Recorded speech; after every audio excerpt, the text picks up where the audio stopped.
নমস্কার বন্ধুরা, আজকে 30শে মে 2025 আর আমি এখন রয়েছি ভগবানের দেশ কলপাতে। আর আমার পেছনে কি রয়েছে দেখুন। আমার পেছনে রয়েছে পুরো কিন্নর কৈলাস রেঞ্জ, আর সেই বিখ্যাত শিলাখণ্ড আমার পেছনেই রয়েছে, যেটা আমি প্রথমে দর্শন করেছি আর এখন আপনাদেরকেও দেখাচ্ছি। জানি না এখান থেকে কতটা পরিষ্কার দেখা যাচ্ছে, কিন্তু ক্যামেরাতে কতটা ভালো করে আসছে, কিন্তু খালি চোখে এটা দেখা যাচ্ছে। অনেকটা দূরে আছে কিন্তু তবু দেখা যাচ্ছে। যাই হোক, দূর থেকেই সই, ভগবানের যে এত কাছাকাছি পৌঁছাতে পেরেছি আমি নিজেকে ধন্য মনে করছি। মনের মধ্যে বাসনা রয়েছে যে ওইখান অবধি নিশ্চয়ই একদিন পৌঁছাতে পারবো, ট্রেকিং করে ওখান অবধি যেতে পারবো। তো যদি আপনাদের ভালোবাসা এবং ভগবান যদি সেই শক্তি আমাকে দেয়, তাহলে নিশ্চয়ই আমি সেখানে একদিন না একদিন ঠিক পৌঁছাতে পারবো। তো এখন আপনারা এই দৃশ্যটাকে উপভোগ করুন।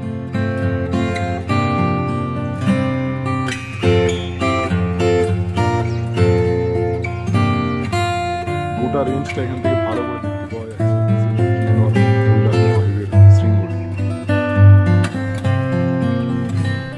সকাল সকাল ঘুম থেকে উঠে কলপার রাস্তায় বেরিয়ে পড়েছি, নিজেই একা একা হাঁটছি, কেননা ঘরে বসে থাকতে ভালো লাগছে না। আমি অনেক সকাল সকাল ঘুম থেকে উঠেছি, উঠে নিজেই একা একা ঘুরে বেড়াচ্ছি। আমার সাথে যারা এসছে, আমার ফ্যামিলি মেম্বাররা সবাই এখন ঘুমাচ্ছে, কিন্তু আমি তাড়াতাড়ি উঠে ঘুরে বেড়াচ্ছি এই জঙ্গলে জঙ্গলের মধ্যে দিয়ে। কিন্তু খুবই ভালো লাগছে, অসাধারণ সুন্দর। কেননা এখানে ঘুরতে এসে একটা মুহূর্ত নষ্ট করাটা আমার কাছে সম্ভব না আমার পক্ষে। সেই জন্য আমি সবসময়তেই যখনই সুযোগ পাচ্ছি তখনই নিজের মতো করে সবসময় বাইরেই থাকছি আর কি। ঘরের মধ্যে বন্ধ হয়ে থাকতে একদমই পারছি না। আর এখন এই কলপার রাস্তায় ঘুরে বেড়াচ্ছি নিজের মতো। সকালবেলা উঠে কিন্নর কৈলাস দেখার চেষ্টা করছিলাম, আর অনেকটা দেখতে পেয়েওছি, আপনাদেরকেও দেখাবার চেষ্টা করেছি। তবে সূর্যটা কিন্নর কৈলাসের পেছন দিক থেকে ওঠার কারণে ওর একটা ছাওয়া পড়ছে, সেই জন্য পিকটা একটু কালো কালো অন্ধকার অন্ধকার মতো লাগছে। সূর্যটা যখন রেঞ্জের এই দিকে চলে আসবে, তখন জিনিসটা আরো স্পষ্ট করে ভালো করে দেখে বোঝা যাবে। তবু এখান থেকে দেখা যাচ্ছে খালি চোখে অনেকটাই দূর এখান থেকে রেঞ্জটা, তবু ভালো করে স্পষ্ট করে দেখা যাচ্ছে। নিজেকে আজকে আমার খুব সৌভাগ্যবান মনে হচ্ছে যে এখানে দাঁড়িয়ে নিজের চোখে সেটাকে উপলব্ধি করতে পারছি, আর আপনাদেরকেও দেখাবার সুযোগ পাচ্ছি।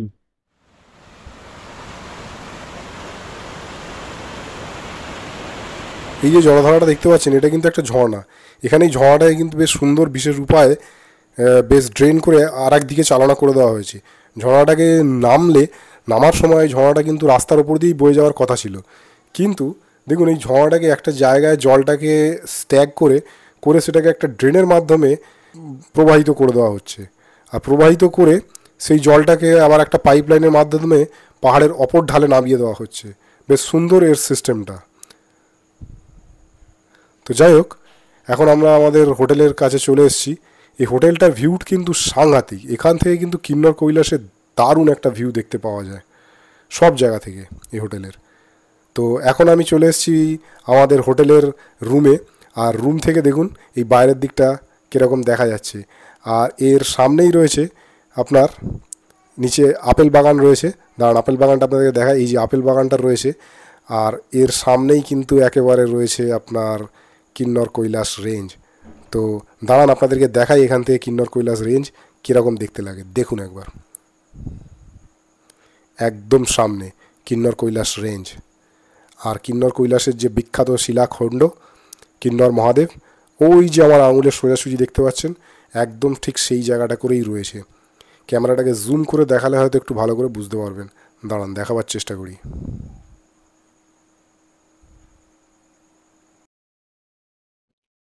কিন্নর কৈলাস দর্শনের পর কিন্নরের আরেকটি বিখ্যাত ট্যুরিস্ট স্পট সুইসাইড পয়েন্টের কাছে আমরা চলে আসি। এখানে লোকালসরা বলেন যে এখান থেকে নাকি কেউ ঝাঁপ দিয়ে সুইসাইড করেছিল, সেই জন্য এটাকে সুইসাইড পয়েন্ট বলা হচ্ছে। কিন্তু এখানকার পাহাড়ের যা খাড়া ঢাল, আর সেই জন্য এই প্রতিটা জায়গায় যেন একটা মৃত্যু ফাঁদের মতো। এখানে চারিদিকেই যে কোনো জায়গায় আপনি দেখতে পাবেন, এখানে চারিদিকে ধ্বংসাবশেষের চিহ্ন দেখতে পাবেন। এখানে ছিল আগে নাকি একসময় আই লাভ কিন্নর, সেই বোর্ডটা এখন ঝড়ে উড়ে চলে গেছে। চারিদিকে আপনি যেদিকে তাকাবেন সেদিকেই কিছু না কিছু ধ্বংসাবশেষ দেখতে পাবেন। যেমন ওই যে দূরে আপনি দেখতে পাচ্ছেন, ওইখানে যেন একটা রাস্তার যে রেলিংটা, সেটা দেখুন একটা সরু সুতোর মতো পড়ে ওখানে ঝুলছে। তো এখানে শুধু এই জায়গাটাই নয়, এখানে পাহাড়ের যা খাড়া ঢালের চরিত্র, এখানে প্রতিটা জায়গায় যেন একটা সুইসাইড পয়েন্টের মতো।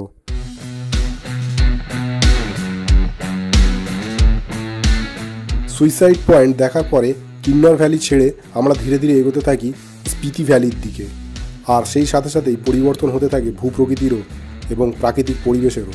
সে বিষয়ে আসছি একটু পরে।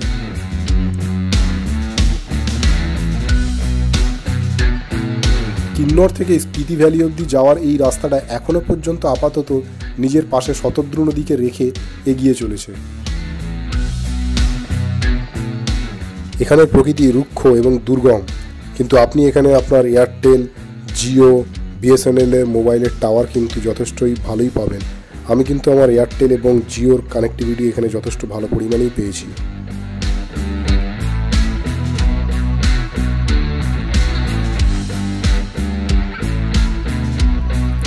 পথে যেতে যেতে চোখে পড়ে গেল একটা খরস্রোতা পাহাড়ি নদী। নদীটার নাম কি জানি না, কিন্তু দেখতে বেশ ভালো লাগছিল, তাই জন্য কিছুক্ষণ দাঁড়িয়ে একটু ভিডিও তুলে নিলাম।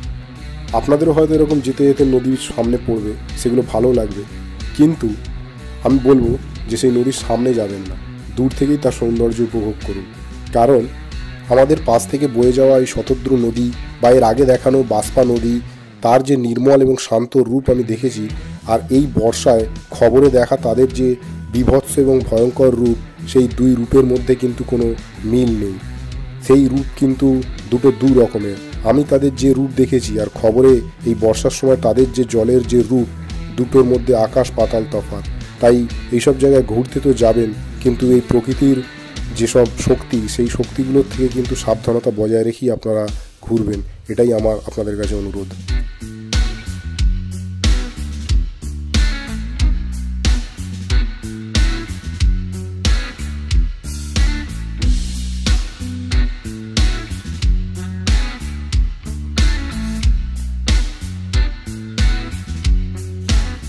এতক্ষণ ধরে ভিডিওটা দেখতে দেখতে আপনারা একটা জিনিস নিশ্চয়ই উপলব্ধি করেছেন, যে সেই সবুজে ঢাকা উঁচু উঁচু পাহাড়, চারিদিকে গাছপালার সারি, সেগুলো ধীরে ধীরে কমতে কমতে ছোটো ছোটো ঘাস, একটা দুটো গাছ, আর এখন প্রায় গাছপালা নেই বললেই চলে।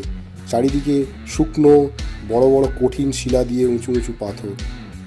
আমরা এখন চলে এসেছি আপনার স্পিতি নদী আর শতদ্রু নদীর সংযোগস্থল খাবের কাছে। Welcome to Spiti valley. আমরা এখন যে জায়গাটা দাঁড়িয়ে রয়েছি সেই জায়গাটার নাম হচ্ছে খাপ। আর এই খাপ জায়গাটা কিন্তু একটা বিশেষ কারণ হচ্ছে যে এখানে কিন্তু এটা একটা সঙ্গম। এটা সঙ্গমটা হচ্ছে কার, ওই দিক থেকে আসছে আপনার স্পিতি নদী, আর এই পেছন দিক থেকে আসছে আপনার শতদ্রু নদী। এই দুটো একসাথে মিলিত হচ্ছে এই জায়গায়। স্পিতি নদী এবং শতদ্রু নদী একসাথে মিলিত হয়ে এই জায়গা থেকে এবার শতদ্রু নাম নিয়ে বয়ে যাচ্ছে। আর এই যে সঙ্গম স্থলটা, এর নাম হচ্ছে খাপ। তো এই জায়গাটাকে এবার ভালো করে দেখুন। এখানে আমার বাঁ দিক থেকে আসছে স্পিতি নদী, এই যে এদিক থেকে আসছে স্পিতি নদী, আর আমার ডান দিক থেকে আসছে শতদ্রু নদী। এরা দুজন খাবে মিলিত হয়ে শতদ্রু নাম নিয়ে এগিয়ে গেছে। আমরা একটু পরেই এই ব্রিজটা অতিক্রম করে স্পিতি নদী বরাবর স্পিতি ভ্যালিতে প্রবেশ করব। এখানে এই পাথরগুলোর মধ্যে একটা জিনিস দেখুন, যে সাপের মতো সাদা সাদা দাগ হয়ে রয়েছে। এগুলো কিন্তু একটা ভূপ্রাকৃতিক ব্যাখ্যা আছে, সেটা কিন্তু দারুণ। সেটা হলো পাললিক শিলার মধ্যে প্রচণ্ড তাপের এবং চাপের কারণে শিলার মধ্যে যেসব জায়গায় খনিজের বিন্যাস বদলে যায়, সেই সব জায়গায় শিলার রং বদলে যায়, এবং প্রচণ্ড চাপের কারণে পাললিক শিলা ভেঙে না গিয়ে বেঁকে যায়। বেঁকে গিয়ে এরকম ভিন্ন রঙের পাতলা সাপের মতো দেখতে ভূপ্রকৃতি গঠন করে। এই প্রক্রিয়াটাকে মেটামরফিজম বলে। দারুণ না ব্যাপারটা?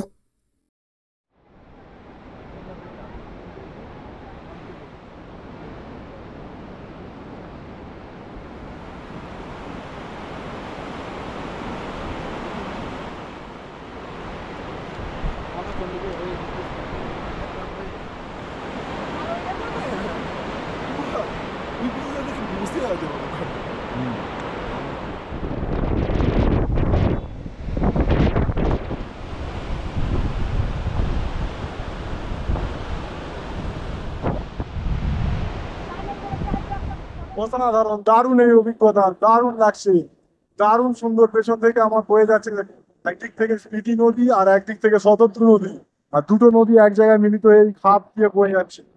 স্থলটার নাম হচ্ছে খাপ, এর আগেও আপনাদেরকে বলেছি। দারুণ অভিজ্ঞতা।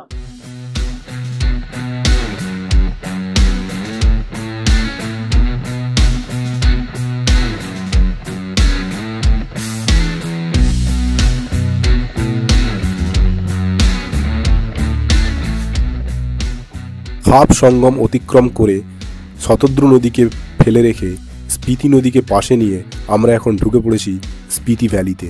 এ এক আলাদাই ভূপ্রকৃতি। লাদাখের মতো স্পিতি ভ্যালিকেও শীতল মরুভূমি বলা হয়। এখানেও বৃষ্টিপাতের পরিমাণ খুবই কম। চারিদিকে শুধু রুক্ষ আর শুষ্ক পাহাড়, গাছপালা প্রায় নেই বললেই চলে। কোথাও কোথাও মানুষের অদম্য ইচ্ছাশক্তির জোরে কিছু কিছু গাছপালা চোখে পড়ে, কিন্তু তাও সে নেহাতি কম। তবে এখানে রাস্তার প্রতিটা বাঁক ঘুরলেই আপনার জন্য অপেক্ষা করবে একটা নতুন পাহাড়, একটা যেন নতুন পাহাড় যেটা এর আগের পাহাড়টার থেকে যেন একটু আলাদা, যার ভূপ্রাকৃতিক গঠনটা যেন এর আগের পাহাড়টার মতো নয়, যার রংটাও যেন ঠিক এর আগের পাহাড়ের থেকে একটু আলাদা, যেটা আপনাকে দেবে প্রতি মোড়ে একটা নতুন চমক, আর যেটা আপনার বেশ ভালোও লাগবে।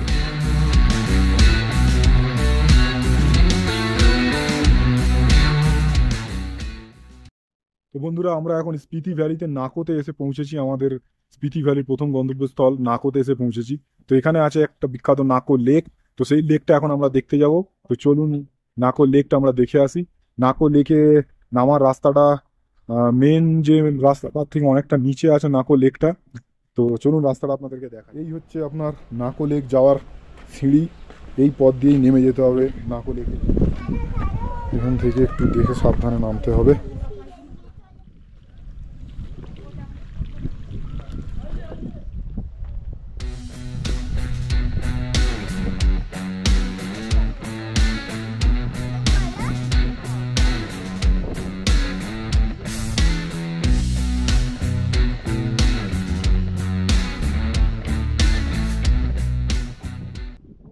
তো আমি এখন দাঁড়িয়ে আছি নাকো লেকের সামনে। তো 12,000 ফিট উচ্চতায় অবস্থিত, চারিদিকে উইলো আর পপলার গাছ দিয়ে ঘেরা এই নাকো লেকটা ভৌগোলিকভাবে মনে করা হয় যে টেকটনিক প্লেটের মুভমেন্টের ফলে যে পাহাড়ে যে ফাটল তৈরি হয়েছে, সেই ফাটলে বরফ গলা জল জমে এই লেকের সৃষ্টি হয়েছে। এই লেকটা কিন্তু চারিদিক থেকে পাহাড় দিয়ে ঘেরা, আর এই লেকটাকে কেন্দ্র করে এই নাকো ভিলেজটা ঘিরে রয়েছে চারিদিক থেকে। আর মনে করা হয় যে পৌরাণিকভাবে যে গুরু পদ্মসম্ভবা এই লেকের ধারে বসেই ধ্যান করেছিলেন। এই লেকে কিন্তু এখন বোটিং হয়, তবে বোটগুলো কিন্তু বাধা রয়েছে, সেগুলো এখন চলছে না। কিন্তু বোটগুলো হয় যে সেটা বোঝা যাচ্ছে। কিন্তু এই মুহূর্তে যেটা সবথেকে বেশি কষ্ট দিচ্ছে সেটা হচ্ছে যে এখানে প্রচণ্ড ঠান্ডা হাওয়া দিচ্ছে, যেটা মূলত বেশি আমাকে স্ট্রাগল করাচ্ছে। এত ঠান্ডা হাওয়া যে চিন্তাও করতে পারবেন না। এখানকার তাপমাত্রা এখন হতে পারে 5 ডিগ্রি হবে, কিন্তু এই হাওয়াটা একদম আপনার পুরো বুক চিরে চলে যাওয়ার মতো হাওয়া এখানে দিচ্ছে। তাই এখানে বেশিক্ষণ আর থাকা যাবে না, এবার বেরিয়ে পড়বে এখান থেকে।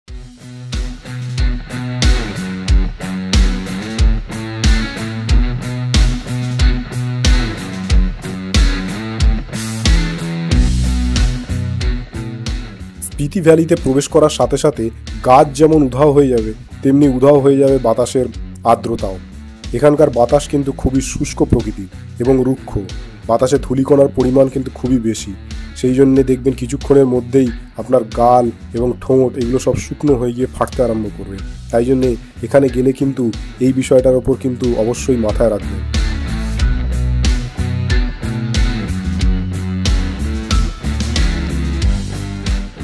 তবে এখানকার আবহাওয়া যতই রুক্ষ হোক না কেন, এখানকার এক অন্য রকমের প্রাকৃতিক সৌন্দর্য সকল পর্যটকদেরই মন কেড়ে নেবে। প্রকৃতি নামক বিশ্বকর্মা এখানে ভূপ্রকৃতির প্রতিটা অংশকে এমনভাবে ডিজাইন করেছেন যে আপনি এর প্রতিটা অংশ থেকে চাইলেও চোখ ফেরাতে পারবেন না।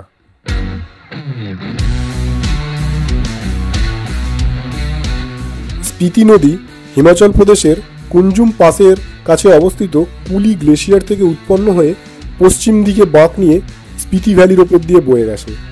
এই নদীটা তার যাত্রাপথে কাজা, টাবো, ধানখাড় প্রভৃতি যে সমস্ত স্পিতি ভ্যালির যে উল্লেখযোগ্য পর্যটন কেন্দ্রগুলো রয়েছে সেই সব গ্রামগুলোকে টাচ করতে করতে গেছে।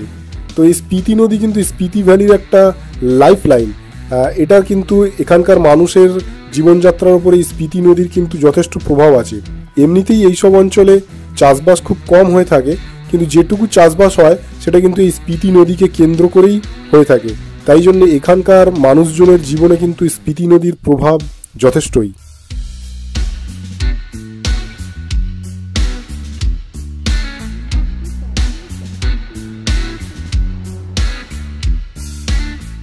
স্পিতি ভ্যালির রাস্তা যেমন সুন্দর, কিন্তু তেমন বিপদসংকুলও বটে। তাই যখন আপনারা স্পিতি ভ্যালি ট্রাভেল করবেন, আপনারা কিন্তু একজন দক্ষ এবং অভিজ্ঞ ড্রাইভারের সাথেই ট্রাভেল করবেন। তার কারণ হচ্ছে এখানে কিন্তু যে কোনো জায়গায় যে কোনো সময় যখন তখন ছোট বড় আকারের পাথর কিন্তু ওপর থেকে স্লাইড করে পড়তে থাকে।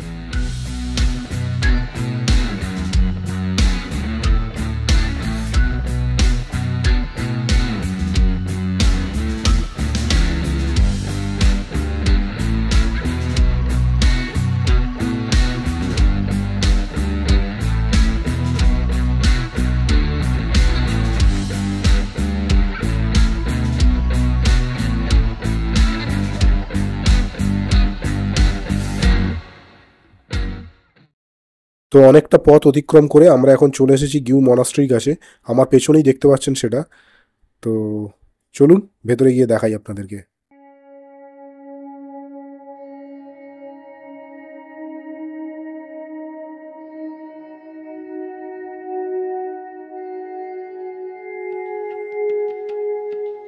স্পিতি ভ্যালিতে অবস্থিত এই গিউ মনাস্ট্রিটি একটি বৌদ্ধ ধর্মাবলম্বী তথা তিব্বতী ঘরানার একটি বৌদ্ধ মঠ। মঠটা আকারে ছোট হলেও এর চারপাশের পরিবেশটা কিন্তু বেশ সুন্দর এবং মঠটা বেশ সুন্দরভাবে সাজানো গোছানো। এবং এই মঠের মূল আকর্ষণই হলো গিউ দ্য লিভিং মমি, যেটার মূল আকর্ষণ এখানকার। সেইটাই দেখার জন্য আমরা সকলে মিলে এই মঠটার চারপাশে গোল গোল করে ঘুরতে থাকি। 3 তলা বিশিষ্ট এই মঠটার প্রায় প্রত্যেকটা ঘরই আমরা দেখে ফেলি, কিন্তু মমির দেখা আর কোথাও পাই না। সেই জন্য আমরা চারিদিকে খুঁজতে থাকি, আর অবশেষে যেটা জানতে পারি যে এই মমিটা কোথায়, সেটা জানলে আপনারাও হাসবেন। তো প্রথমে এই গিউ মনাস্ট্রির সামনে আমি যেখানে দাঁড়িয়েছিলাম ঠিক তার পাশেই দেখুন এই যে এই সাদা ঘরটা রয়েছে, এই সাদা ঘরটার মধ্যেই সেই মামিটা রয়েছে। কিন্তু প্রথমে আমরা ব্যাপারটা বুঝতে পারিনি, তাই এটাকে ইগনোর করে ভেতরের দিকে চলে গিয়েছিলাম। পরে জানতে পারলাম এখানে মামিটা রয়েছে। তো এখন চলুন যাই, আপনাদেরকে ভেতরটা দেখাই, আসুন। মনে করা হয় সাঙ্গা তেনজিন নামে এক বৌদ্ধ ভিক্ষু সম্ভবত 1500 শতকের কাছাকাছি কোনো এক সময় স্থানীয় বাসিন্দাদের প্লেগ এবং দুষ্ট আত্মার হাত থেকে রক্ষা করার জন্য সেলফ মমিফিকেশন প্রক্রিয়ার মাধ্যমে নিজেকে মমি করেছিলেন। আশ্চর্যের বিষয়, এত শতাব্দী পরও তার ত্বক, দাঁত, চুল, নখ এখনও অক্ষত আছে এবং তাকে জীবন্ত দেখায়। তাই জন্যই এটাকে লিভিং মামি বলা হয়। তো যাই হোক, গিউ মনাস্ট্রি দেখার পর আমরা যাত্রা শুরু করি আমাদের সেই দিনকার শেষ গন্তব্যস্থল টাবোর উদ্দেশ্যে, যেখানে ছিল আমাদের সেই দিনকার রাত্রিবাস। ঘড়ির কাঁটায় তখন বেজেছিল এই বিকাল 5টা 10 মতো, আর স্পিতি নদীকে পাশে নিয়ে আমরা চলতে থাকি আমাদের গন্তব্যস্থল টাবোর উদ্দেশ্যে। সূর্যের আলো সেই সময় পাহাড়ের চূড়াগুলোতে পড়ার ফলে এমন এক অপরূপ আলোর ছটা তৈরি করছিল যা অসাধারণ। ফলে এখানে প্রতিটা পাহাড়ের রং বিভিন্ন রকমের দেখতে লাগছিল। কোনো পাহাড়ের রং কালো, কোনো পাহাড়ের রং হালকা সবুজ, কোনো পাহাড়ের রং আবার উজ্জ্বল হলুদ। ফলে বিভিন্ন রঙের, আবার কোনোটা একটুখানি মাটি মাটি রঙের। তো বিভিন্ন রঙের পাহাড় চোখে পড়ছিল, যেটা একটা দারুণ অনুভূতি, দারুণ, যেটা আপনাদেরকে বলে বোঝাতে পারবো না। তো এই ধরনের ভিডিওগুলো যদি আপনি আমার কাছ থেকে পেতে চান, তাহলে আমার ছোট চ্যানেলটাকে একটু উৎসাহ দেবেন। খালি চ্যানেলটিকে সাবস্ক্রাইব করে একটু লাইক শেয়ার করে দেবেন, তাতেই আমার উৎসাহ আর মনোবল কয়েক গুণ বেড়ে যাবে।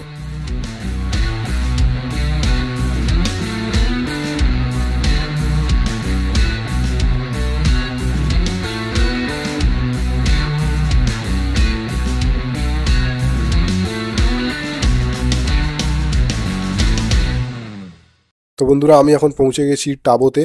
আমার পেছনেই দেখতে পাচ্ছেন আমি টাবো মনাস্ট্রির সামনে দাঁড়িয়ে রয়েছি, আর ঘড়ির কাঁটায় বাজে এখন আপনার 6:30।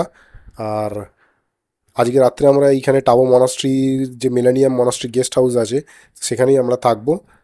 তো সেইগুলো সবই থাকবে, সেইগুলো ডিটেলসগুলো দেখাবো আগামী পর্বে। তো আজ এই পর্যন্তই, ধন্যবাদ।